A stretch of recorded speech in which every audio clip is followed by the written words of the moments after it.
दोस्तों बाकीलाल की बहुत ही पुरानी कॉमिक्स है। ये थोड़ी कॉपी गलत हो रही है, लेकिन फिर भी आपको पढ़ने की कोशिश करता हूँ। एक दिन बाकीलाल की इच्छा थी विशालगढ़ के बाग में जाकर मीठे मीठे रस आम खाने की, लेकिन अपनी जगह वह अपनी इच्छा महल में किसी और जाहिर नहीं करना चाहता। निसंदेह राजा मुसड़, मेरा मतलब विक्रम सिंह की लार टप पड़ती। वह सह परिवार उसके साथ चलता, इसलिए उसने बाकीलाल ने कुछ बिताए बिना खाली सुरंगता और घोड़े बादशाह पर सवार हुआ और अकेले ही वन में जा पहुंचा। कल मोटे को सह परिवार भेज दूंगा, यहाँ बड़ी गुठलियाँ चूसने के लिए ही आज मैं आम खा लूँगा। अरे हरी हरी घास। और जैसे ही आम्बों को भरपूर आनंद लेने लगा, उस बाकेलाल वापस जाने के लिए घोड़े की ओर बढ़ा। और मगर बाकेलाल का दुर्भाग्य था कि वहाँ किसी बिखरी पड़ी थी आम की गुठलियाँ और छिलके जहाँ गिरा हुआ जगह थी ऋषि ललटकाचार्य की। आह, जिस चांद पर आज तक एक बाल न उगा सका वो ऋषि लटकाचार्य सिर पर आकर लटके हुए हिम्मत किसने की। ओह, लटकाचार्य। उफ, मुझे तुरंत विफल जाना चाहिए। ओहो, यह सब दुर्भाग्य इस चोटी वाले ने किया है। गुर्र, चोटी वाले, जा, हमने तुझे श्राप दिया कि जिस जगह तू और तुम्हारी गंजे चांद पर बोझ बनकर पड़ा है, इसी तरह तेरी खोपड़ी पर तेरी मोटी चोटी हो जाएगी, यानी चोटी का स्पर्श करेगा। ओहो, और तपस्या में लीन होते ही। नहीं, बाकीलाल ने हाथ दूर रख, अब वरना मेरी मेहनत खराब हो जाएगी। ऐसी मुश्किल है कि अपनी काया छुपा कर रह। गुर्र, बाकीलाल अब इसके सिवा और कोई क्या करता। दुष्ट ऋषि, ऐसा अनर्थ मत कर। टपकी, अपना श्राप वापस ले। अगर वापस न ले सका तो कृपा करके मुझे छुटकारा का अवसर दिला, वरना मैं तेरी खोपड़ी फोड़ दूंगा। गुर्र, अपनी अति कृपा होगी। गुर्र, ओह छोड़ अबे। नहीं नहीं, तरणता छोड़ूंगा जब आप अपना शराब वापस ले लेंगे। अरे अरे, चरण नहीं है, हमारे कान हैं, छोड़ दे। देख देख, सचमुच बहरे हो गए हैं, गिर पड़े हैं, अंधे हो जाएंगे। ठीक है, तो दे लेता हूँ। चोटी मोटी होने के साथ साथ अपने ही पोटली पतली हो जाएगी। बस अब गला छोड़। ठीक है, शराफत का जमाना ही नहीं रहा। तब बाकीलाल सवार होकर बाकीलाल पुन आगे बढ़ा। अब मुझे ध्यान रखना चाहिए, हाथ मेरी चोटी पर सफर न करी। भू, सारे ऋषि रास्ते में ही क्यों बैठते हैं कमबख्त। वो, यह तेज घास खाकर जिस्म में फुर्ती आ गई और ज़्यादा फुर्ती जाने के चक्कर में बादशाह भी लंबा चक्कर काट कर ले गया। अरे मेरे घोड़े नागरिक, ये आवाज़ किसकी है। और जैसे ही वह, आप जानते हैं कि हमारे पुत्र द्वारा एक ऋषि लटकाचार्य की गंजा पटेल तेरी खोपड़ी में तेल कह देने से संबंधित क्रोधित होकर ऋषि श्राप के ऊपर लेकर नीचे तक गंजे हो गए। बोलो, भू। अरे बाप रे, राक्षस।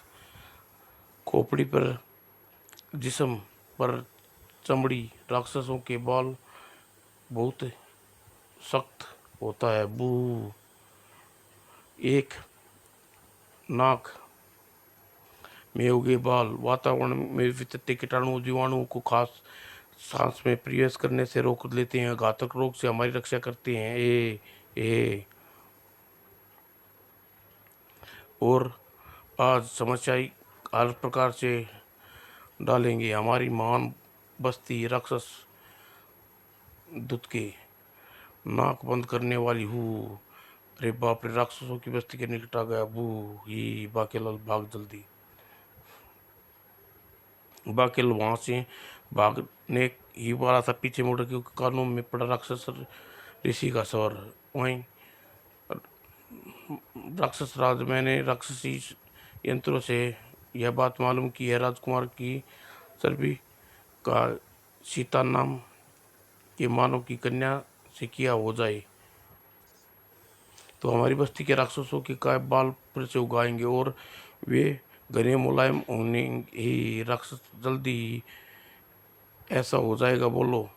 मैं और अवश्य महाराज, अवश्य हो जाएगा। किंतु पिताजी, मुझ जैसे विवाह मानो कन्या मर ही नहीं जाएगी क्या? डर के मारे उसके प्राण निकल सकेंगे, किंतु विवाह तो तुम्हें करना ही होगा पुत्र ही। तो फिर पिताजी, ये विवाह करने के लिए मैं तैयार हूँ ही, लेकिन सीता नाम की मानो कन्या के मानो की निकटता की बस्ती में विशालगढ़ कौन लेकर जाएगा, बोलो ही। महाराज, उसकी जिम्मेवारी आप अपने इस सेवक कंडले पर छोड़ दें। मैं मानव की गर्दन कड़ाके से बजाता सीता को उठा लाऊंगा ही। उधर बाकेलाल कुछ विचार छूटते ही विशालगढ़ में बाकेलाल शुरू होने वाली है सीता मंडल की। अब इस कोई योजना बनानी पड़ेगी और मुच्छड़ को राक्षस के हाथ बढ़ाना पड़ेगा। कुछ सोचने के बाद प्रसन्नता सीख होता बाकेलाल, वो यह हमारा पापड़ वाले कोई बन गई बात, मेरी योजना ही। और बादशाह पर सवार होकर चल दिया बाकेलाल। उसी दिन दरबार में आज आज दरबार में कार्रवाई आरंभ होती है। आज विशालगढ़ में की मानवाएं जाने वाले त्योहारों को दशहरा रामलीला पर चर्चा है। इस बार बाकेलाल के कहने पर हम रामलीला का किरदार निभाने के लिए सभी पात्र हमें से ही चुने जाएंगे, फैसला हुआ है, किया है। और फैसले में बरसों पहले हो जाना चाहिए था, क्योंकि मोटे तू रात दरबार चलाने लायक नहीं है, शुरू से ही नहीं था। महामंत्री ने खड़ा होकर गंभीर स्वर में कहा, महाराज लगे हाथ, ये भी पता जाए कौन क्या बनेगा। वो तो हमने बाकेलाल ने मिलकर सोच लिया। बाकेलाल, इन्हें बता कि हमें क्या सोचा है। और तब बाकेलाल निकाला परसों का पत्ता सूची। और तो फिर सुनो, महाराज राम बनेंगे और हमारी रानी बनेगी माता सीता ही। किंतु बाकेलाल, महाराज तो रावण पक्ष के लिए उपयुक्त है, राम तो तुम ही नहीं बने थे। कहानी कहती तो ठीक हो, लेकिन मगर योजना में गड़बड़ हो गई है। मेरा मतलब है कि अंगार आप सीता बनेंगी तो महाराज ही बनेंगे ने चाहिए। ये महाराज बाकीलाल उधर खड़े हुए और सूची देखकर बोला, महाराज शेष नाम आप पढ़ दीजिए, आपके कुल्ला करके आता हूँ, क्योंकि आप अपनी जुबान से अपना नाम लीजिए ही। ठहरो ठहरो बाकीलाल, ये सुनकर जाना, रावण बनेगा बाकीलाल। मैंने उसे मूछ नकली लगवाई है ही। बाकीलाल, रावण ही बेचारा गत्ते का रावण बना देते, 10 कारीगर बोझ उठा लेते, मर जाएंगे। मरेगा बेटा मुझसे तू, क्योंकि मेरे हाथों आने वाली है नकली तलवार ही, और असली तलवार होगी धार वाली, और साथ ही एक महत्वपूर्ण कार्य करने के लिए। हा हा हा। उधर बाकीलाल महाराज के बाद एक नाम पढ़ते जा रहे थे। सीता बनेगी, लक्ष्मण बनेगा सेनापति, प्रधानमंत्री बनेंगे वीर हनुमान, महामंत्री बनेंगे जसवंत, नासवंत बनेंगे वो कुंभकर्ण बनेंगे अब उसको, और शेष सभी दासियों और दरबारी में शामिल होंगे। वानर सेना में किसी का कुछ बोलने की जरूरत नहीं है ही। बोलो जय सिया राम, जय सिया राम। और अगर इसमें से पहले सभा समाप्त हो जाती, ठहरो ठहरो, आप कौन ऋषि? और मेरा नाम चोटी वाला है। मुझे तुम्हारे प्राणों की रक्षा करने के लिए आना पड़ा। अगर मैं न आता तो कल तुम्हें संकट में पड़ जाते। क्या मतलब? तुम्हारी कुंडली में योगा मुसीबत है, उसमें आने वाली है। कुछ 10 दिनों के लिए तुम्हें कोई वेद पुरुष के धारण करके एक पागल सांड के चक्कर मारेगा और उसकी याददाश्त जा सकती है। ऋषि ने वेश धरकर यहाँ पहुंचे थे। बाकेलाल न जाने कौन कौन सा चाल चलने वाला था। और जब कि यह सुनकर महारानी जी भय से कांप उठी। यह क्या कह रहे हैं? सांड बेचारा मर जाएगा। महाराज, आप रामलीला में हिस्सा नहीं लेंगे? राम बाकेलाल बन जाएगा ही रावण राजगुरु ही। और धराशायी होने की योजना बाकेलाल ने संभाल ली। नहीं नहीं महाराज, राम लीला में भाग जरूर लेंगे, अन्यथा सांड 2 टक्कर मारेगा और महाराज की टांग भी नहीं टूटेगी। ये क्या ये क्या सच होगा? ऐसा मेरा मतलब है कि समस्या का हल है। हम रानी स्वर्णलता बने और सीता और राम विक्रम सिंह आदेश पर हो जाएगा। वाह, मैं सीता बनूंगी। और इस प्रकार सब कुछ हो गया तय। और उधर अपने कक्ष में प्रवेश करते ही बाकेलाल ने आंखें से जुड़ा। ओह जी, अब आएगा मजा। मोटा बनेगा सीता। उसे उसे रावण के स्थान पर उठाने आएगा। अब जब सीता के भेद खुलेंगे तो क्रोधित होकर रावण मुच्छड़ का काम तमाम कर देगा ही। और विशालगढ़ में जोर शोर से रामलीला शुरू हो गई। आज होना था सीताहरण और सभी अपनी अपनी वेशभूषाओं में सजने संवरने लगे थे। महाराज, शर्म की वेशभूषा कैसी लग रही है? हाय, आपका हुलिया मेरे पास महाराज। आपका हर वक्त घूंघट किए रहना चाहिए। अरे वाह, तुमने तो वाकई जच गई महारानी। किंतु मेरे सीता का वेश धारण करने में मूछ बार बार आड़े आ जाती है। महाराज को इसे जरा पहनावे कि जटायु के वेश में कौन है? अरे कौन है जटायु? मैं पिताजी, आपका पुत्र मोहक। अब देखता हूँ कि सीता माता को हरने के बच के कहाँ ले जाएंगे। और इधर राक्षस सीता की खोज में विशालगढ़ पहुंच गया। हाँ हाँ, मेरा नाम राक्षस कड़कड़े है। अब मैं तुम सबके कड़काड़े बजाने आया हूँ। हाँ राक्षस आ गए, भागो। राक्षस कड़काड़े ने एक व्यक्ति के दबोच लिया और उसकी उंगलियों से कड़कड़ाने के भयंकर कर दी। जल्दी बता सीता कहाँ है? हाँ बता, वरना तेरे गाल काट दूंगा। ये इस तरह जल्दी बता, नहीं तो तेरे टकला बना दूंगा। तुझे सीता का पता बताना होगा। सीता का पता बोलने के राक्षस कुड़कड़े अपने अट्ठास लगा लिया और वेशभूषा बदल कर रामलीला मैदान पहुंचा। कहीं सीता मुझे इस वेश में देखकर भय से घबरा ना जाए। इस सीता को हरण करने के पूर्व मैं अपना थोड़ा थोड़ा परिवर्तन कर लेना होगा ही। और उधर विशालगढ़ में आधी से ज़्यादा प्रजा रामलीला मैदान देखने पहुंच गई थी और चल रहा था। हाँ महाराज राम, देखिए किसी सोने का हिरण। हम उस हिरण को पकड़ कर लाएंगे। बाकी लक्ष्मण जाओ, महाराज ध्यान रखना।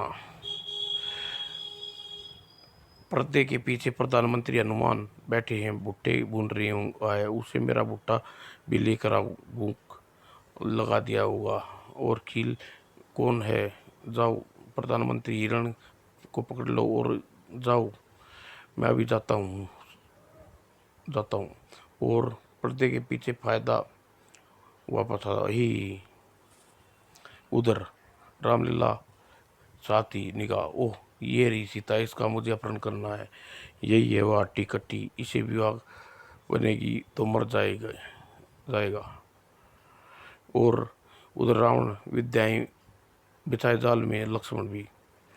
ये क्या तुम्हारे भैया राम राम लक्ष्मण भैया जाओ मदद करो, मैं जाता हूँ बू भाभी।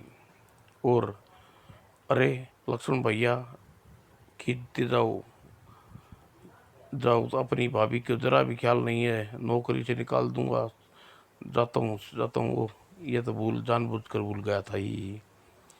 और लक्ष्मण के जाते ही भिखारी भिक्षा दी, ओह फल लो, बाकी लाल इन फलों के साथ अपनी मुँह से भी मत खा जाना, तुम्हारे मुंह में घुस जाएंगी ही। मुच्छर तू घुसने वाला राक्षस के ग्रास में अब किसी के सितारण के लिए ही पुत्र पुत्री मोटे हम बंधी हुई है, भिक्षा नहीं लेंगे, इसे परिधान यहाँ नहीं नहीं बाहर नहीं आऊँगा, मुझे इस रावण से उठा कर ले जाएंगे। हाँ हाँ बड़ी आई कहानी इस बार। और अब तू अब तू आएगी ले, इस तरह मैं तुझे प्रेतन में आकर उठा लूँगा ही रावण जल्दी करो, मेरे भैया लक्ष्मण आते ही होंगे, अगर वे आ गए तो राम युद्ध आरंभ हो जाएगा।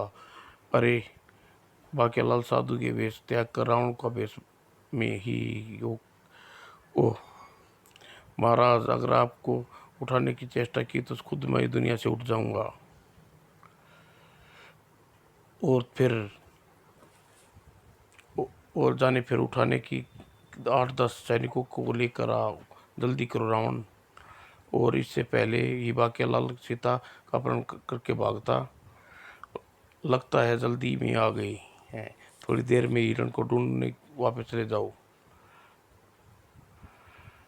और बाकेलाल सैनिकों को बुलाने चला गया, और तभी सीता मुझे चलना होगा। अरे बाप रे, ये सीता को आलू का बोरा, ओह लगता है बाकेलाल ने इसे उठाने के लिए भेजा है, वाह इसमें तो मुझे उठा लिया, मुझे पसंद है, चिल्लानी चाहिए, बचाओ बचाओ राम हिरण।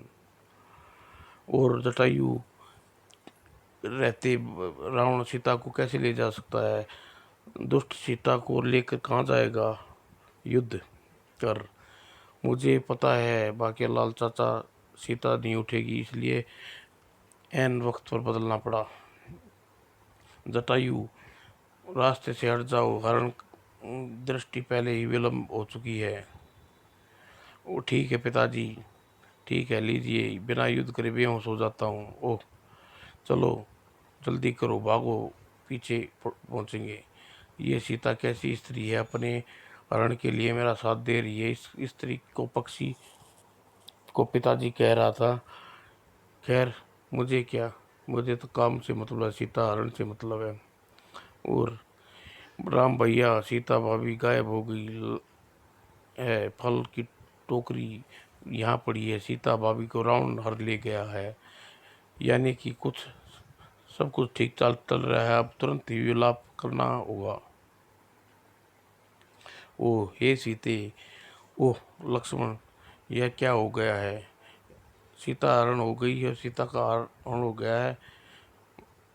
हाँ तभी अरे बाकेलाल, उफ यह रावण तुम तक पहुंच गई। अरे नहीं, अंदर सीता खोज रहे थे ताकि उसे सैनिकों के उठाकर उसका हरण कर सके, सीता जरूर अंदर ही है, बाहर नहीं आई, कहीं तुम उठाकर लंका तो नहीं ले चली गई।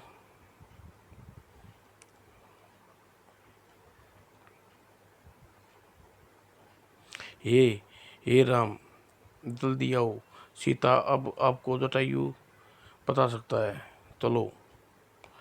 वो जटायु को देखकर उठ खड़ा हुआ, अरे जटायु पता है सीता कहाँ गई, माता जी सीता रावण उठा कर ले गया, मगर हमने तो रावण से पूछ लिया, रावण उसे नहीं ले गया, तो फिर नहीं पता, फिर बेहोश हो जाता हूँ।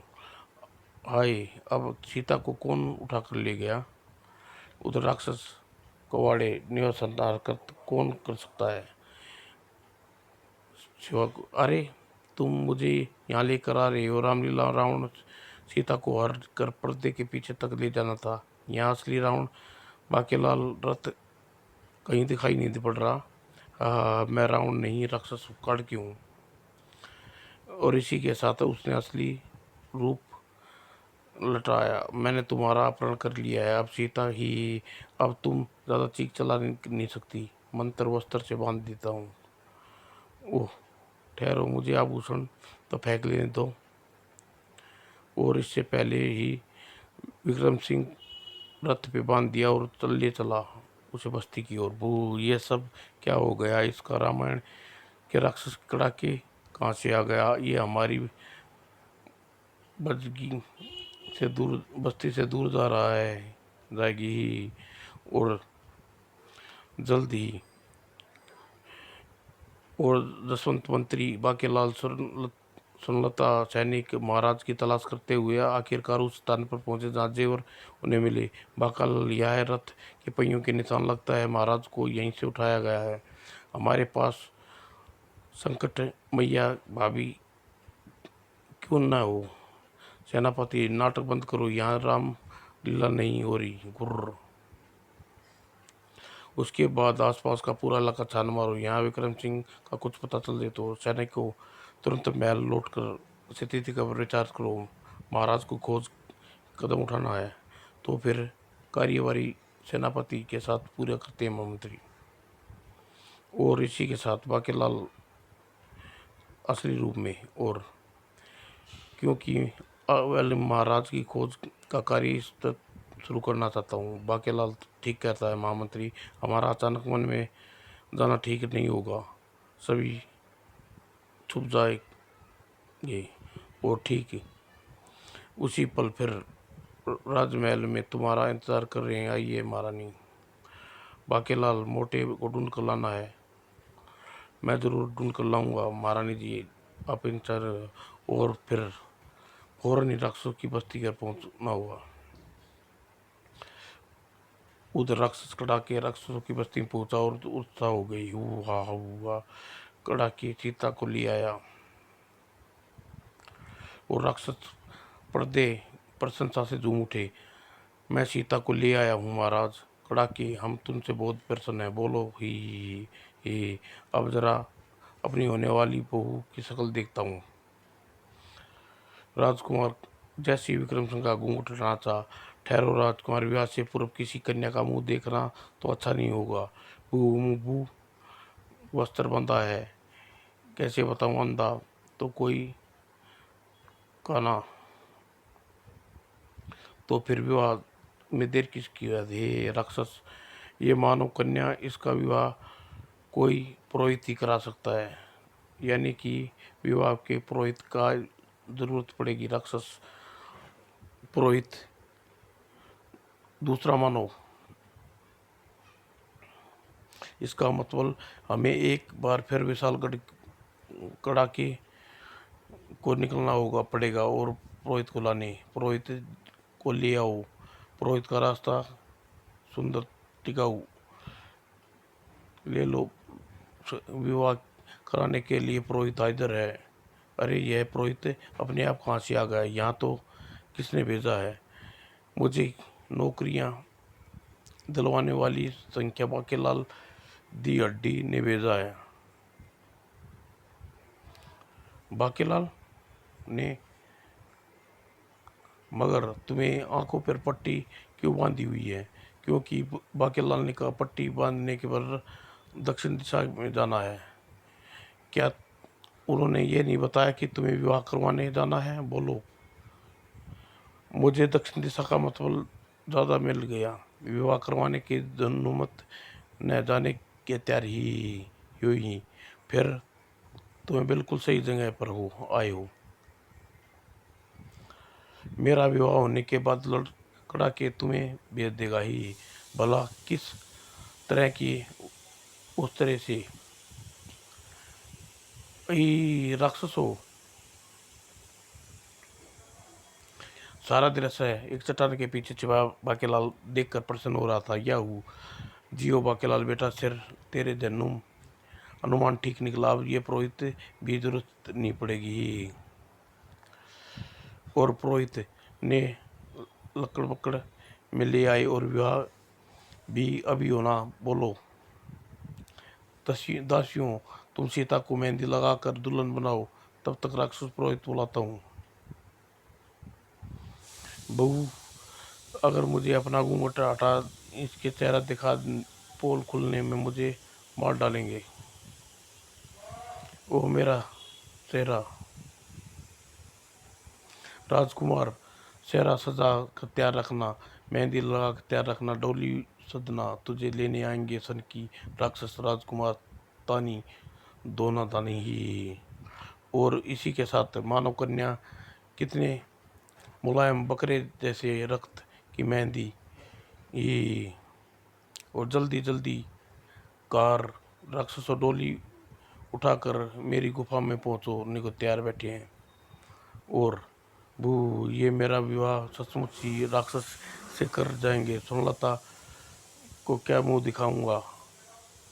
और बाकीलाल प्रसन्न थोड़ी दौड़ाता हुआ, आप ही चल मेरे घोड़े, टिक टिक टिक ही। आज तेरी रास्ते में मोटा हमेशा हमेशा के लिए साफ हो जाएगा। कभी कभी सोच रहा है एक बार क्यों गिरता हूँ, ये तो फिर गिरा हुआ है ही। पर ये क्या, इधर मुझे मेरे साथियों की खुशबू आ रही है। ये कौन आया साथी? उधर घोड़ा अपने साथियों के निकट पहुंचा। अरे ये क्या, घोड़े तुरंत कहाँ आ गए? कम वक्त, ये तो महामंत्री जोशी महाराज सुरमन पूरी सेना के साथी हैं। अरे बाकेलाल, ये तो अपना बाकेलाल है। और फिर जैसे घोड़ा पहुंचा, बाकेलाल, अच्छा हुआ तुम भी आ गए। महाराज की कुंडली देखकर राजों ने कल्पना की है कि राज से उत्तर दिशा में विशालगढ़ के विपरीत फंसे हैं। सब सब वही है, सत्यानाश हो तेरा बाकेलाल जोशी। और बाकेलाल, तब तुम ठीक दशा में आ रहे हो क्या? तुम महाराज को पता चला? मेरा विचार है इन्हें वहाँ ले जाने से कोई नुकसान नहीं है होगा, क्योंकि तब तक मोटे का भेद खुल चुका होगा और राक्षसों अपने यमलोक पहुंचा भी चुके होंगे। मन ही मन सोचकर बाकेल जल्दी से बोला, हाँ बातों में समय व्यस्त न गुआए महामंत्री। महाराज राक्षसों की बस्ती में फंसे हैं और सेना मेरे पीछे आने का इशारा कर दो। मेरे बहादुर सैनिकों, तुम बाकेलाल के साथ जाओ, मैं तलवार लेकर लगा कर अभी आता हूँ। जबकि उधर समय राक्षस बस्ती में गुफा में पुरोहित हड्डियों का शौक स्वादिष्ट है। अब अपनी बीवी को घूंघट हटाता हूँ। पर्दा है पर्दा, पर्दे के पीछे पर्दा नसी है, बेपर्दा न कर दूंगा। राक्षस मेरा नाम। अब तुम युद्ध के लिए तैयार हो जाना चाहिए। और विक्रम सिंह अपना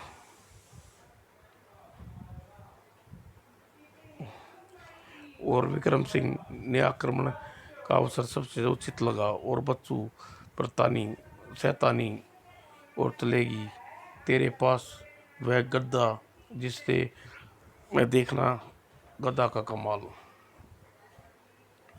और विक्रम सिंह ने अपनी संपूर्ण ताकत से कृत गदा उठाकर दी और सीतारण की मृत्यु के साथ ही भुगतना पड़ा। स्वामी, ओह पिताश्री, मुझे मेरी बीवी से बचाओ। और इसी के साथ ही लगन मंडप पर राक्षस दुबके कहते थे कि पुत्र का विवाह सीता लाल से मानो कन्या से हो तो केस लहराएंगे, गुलाबी तक बाल नहीं उगे, रोए तक नहीं उगे, गायब हो गई हैं। वो यही तो सोच रहा हूँ महाराज, क्या हुआ? तभी पिताजी, पिताजी हमारे साथ धोखा हुआ, आपकी नाक कट गई, सीता नारी नहीं नर है, मेरा विवाह नर से कर दिया। क्या? ओह, बाल नहीं उगे, रोए भी नहीं उगे, मगर यह सीता को हिलाया था ही। राक्षसराज, मैंने तो हमें स्थान छोड़कर भाग जाना चाहिए था, क्योंकि हमारी कुंडली में लिखा था जिस दिन राजघराने के किसी राक्षस का विवाह किसी नर से होगा तो उस दिन केवल राजपुत्र पानी कुमार को छोड़कर सभी राक्षस चूहे बन के बराबर रह जाएंगे। मगर ये बात तुमने हमें पहले क्यों नहीं बताई? बोलो बू। इस बात को बताने न बताने से कोई फर्क नहीं पड़ता, क्योंकि सीता का के रूप में जो नर गदा लिए चला आया रहा है उसी बात से पता है, इसलिए डराऊं तो डर ही। अगर कड़ाके का दुर्भाग्य था कि विक्रम सिंह की ओर बढ़ा, इसे पहले ही टकराई और गला उतरने से कटने से आ ली। ओए, यह तो एक चिड़िया का परार से गिर गया। बस फिर क्या था, विक्रम सिंह ने आन देखा ताव और करके गदा कस दी। ओह, ये तो सिर्फ देखने का शेर है, हकीकत में तो ये गीदड़ है ही।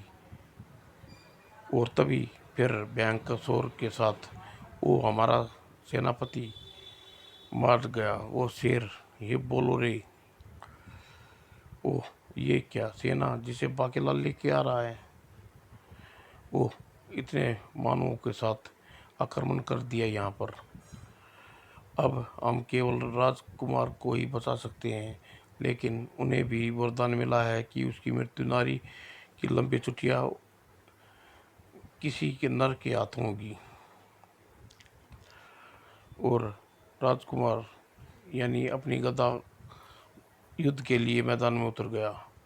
ओह, यहाँ तो कई स्त्रियां एक समान चोटी वाली नजर आ रही हैं। इसकी आधी से आधी गदा भी तिनकों के समान उड़ गई है। और विक्रम सिंह मिल कर जाने की खुशी में मनाने लगे। फिलहाल नहीं है बाकेलाल यहाँ से, राक्षस हमें अकेला राजकुमार क्यों कर रहे हैं, यह जरूरी कोई रहस्य है पिताजी। और तूफान के साथ तेरा गदा तनी और आह, बाकेलाल चाचा, जो वार तुम पर रुकना था वह मेरे पिताजी ने झेल लिया। मजा आ गया और मजा चखाने के लिए उत्तम अवसर है मिल गया। अब मजा चोटी चट के फेंकूंगा।